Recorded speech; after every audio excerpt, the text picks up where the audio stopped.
অনেক দিনের ইচ্ছে ছিল তোমাদের সঙ্গে আমাদের তাঁত ঘরের একটা ছোট্ট ভিডিও শেয়ার করার, সেটা হয়ে উঠছিল না। তো তাঁতি ভাইকে বলেছিলাম এবং তাঁতি ভাই আমাকে ছোট্ট ভিডিও করে দিয়েছে, সেটাই তোমাদের সঙ্গে শেয়ার করছি। হ্যালো এভরিওয়ান, আমি গার্গী, আর কেজি কালেকশনের আর একটা ভিডিও নিয়ে আমি হাজির। এই যে দেখছো কীভাবে শাড়ি বোনা হয় সেটাই তোমাদের সঙ্গে শেয়ার করছি।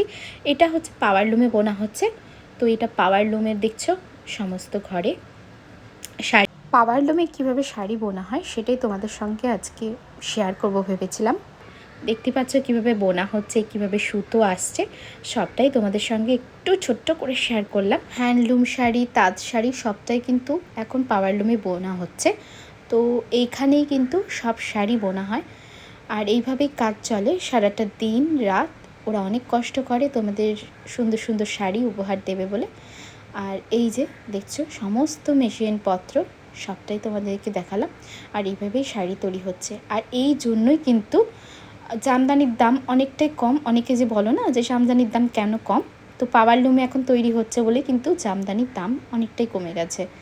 দেখতে পাচ্ছ হ্যান্ড উইভিংয়ের দাম সবসময় বেশি থাকে, আর পাওয়ার লুমে বোনা হলে কম থাকে। দেখো তোমাদের সঙ্গে সবটাই শেয়ার করলাম। চলো টাটা, বাই বাই।